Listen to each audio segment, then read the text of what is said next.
যে কোনো শত্রুকে কাঁদিয়ে ছাড়বে বাংলাদেশের এইসব বাহিনী।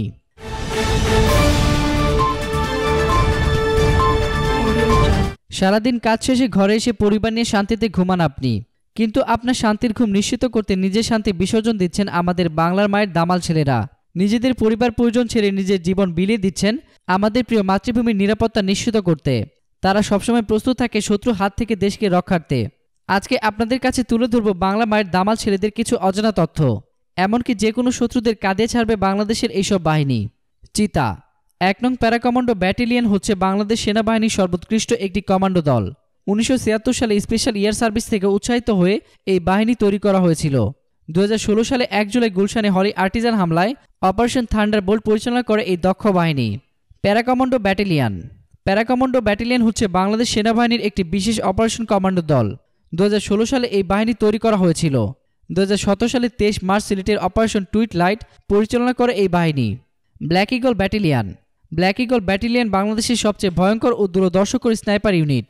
এরা এমনভাবে ট্রেনিংপ্রাপ্ত যে শত্রুপক্ষ যদি এদের ওপর দিয়ে হেঁটেও যায় তবুও তারা বুঝতে দেবে না যে তারা শত্রুপক্ষের নিচে আছে। Swords special warfare driving and salvage কিংবা সোয়ার্ডস বাংলাদেশ নৌবাহিনীর একটি বিশেষ পরিশাখা। সারা পৃথিবীতে বাংলাদেশের এই একটা ফোর্স সর্ববিবেচনার অগ্রণী। ২০০৯ সালে এই বাহিনীকে তৈরি করা হয়েছিল। সোয়ার্ডস এখনও পর্যন্ত আন্তর্জাতিক কোনো উল্লেখযোগ্য সামরিক অভিযানে নিয়োজিত হয়নি। তাদের ট্রেনিং সবচেয়ে সেরা, সবচেয়ে আধুনিক, সবচেয়ে ভয়ঙ্কর, সবচেয়ে ঝুঁকিপূর্ণ। স্কোয়াড্রন। স্কোয়াড্রন ৪১ বাংলাদেশ বিমান বাহিনীর একটি বিশেষায়িত ইউনিট।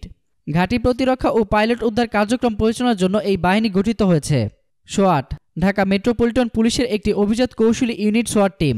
২০০৯ সালে ২৮ ফেব্রুয়ারি এই বাহিনীকে তৈরি করা হয়েছিল। আমেরিকার সোয়াট টিমের আদলে তাদের অর্থায়নে, তাদের ট্রেনিংয়ে এবং তাদের সব ইকুইপমেন্টে সজ্জিত হয়ে বাংলাদেশেও যাত্রা শুরু করে। র্যাব। র্যাপিড অ্যাকশন ব্যাটালিয়ন বা র্যাব বাংলাদেশের অভ্যন্তরীণ সন্ত্রাস দমনের উদ্দেশ্যে গঠিত চৌকস বাহিনী। ২০০৪ সালে ২৬ মার্চ এই বাহিনী তৈরি করা হয়েছিল। একই বছরের ১৪ এপ্রিল তাদের কার্যক্রম শুরু করে। CTIB counter terrorism and intelligence bureau বা সিটিআইবি পৃথিবীর বড় বড় অ্যান্টি টেরোরিজম অর্গানাইজেশনের সঙ্গে সহযোগিতামূলক আদান প্রদান হয় ট্রেনিংয়ে। এদের কাজের ক্ষেত্রে শুধু বড় আয়তনের রাষ্ট্রীয় সন্ত্রাস নিয়ে ডিপ কাভার তদন্ত, প্রয়োজনে আরও ডিপ আক্রমণ। এসএসএফ স্পেশাল সিকিউরিটি ফোর্স বা এসএসএফ এদের কাজের ধরন সরকার প্রধানের নিরাপত্তার বিশেষায়িত বাহিনী। একজন ব্রিগেডিয়ার জেনারেলের অধীনে গঠিত ছিল, বর্তমানে মেজর জেনারেলের অধীনেও কাজ করে। প্রধানমন্ত্রীর নিরাপত্তা, গোয়েন্দা নজরদারি, সফরসঙ্গী হওয়া এদের কাজের ক্ষেত্র। জাতীয় নিরাপত্তা গোয়েন্দা সংস্থা ন্যাশনাল সিকিউরিটি ইন্টেলিজেন্স, জাতীয় নিরাপত্তা গোয়েন্দা মহাপরিদপ্তর, directorate general of national security intelligence. যুগ যুগ ধরে এই বেসামরিক সংস্থাটি বাংলাদেশের প্রাইম গোয়েন্দা সংস্থা ছিল। দেশের প্রতিটি জেলায়, প্রতিটি থানায় রয়েছে অফিস। সমস্ত কিছু হয় গোপনে, এমনকি তাদের হেডকোয়ার্টারও পুরোপুরি আন্ডার কভার। তাদের কাজের ধরন রাষ্ট্রের নিরাপত্তা ও অখণ্ডতা, বাইরে দেশের হুমকির বিষয়গুলো দেশের ভেতরে ট্যাকল করা, কাউন্টার ইন্টেলিজেন্স, গোয়েন্দা তথ্য জোগাড় করে তা বিশ্লেষণ করা ও প্রয়োজন অনুসারে সরকারকে জানানো।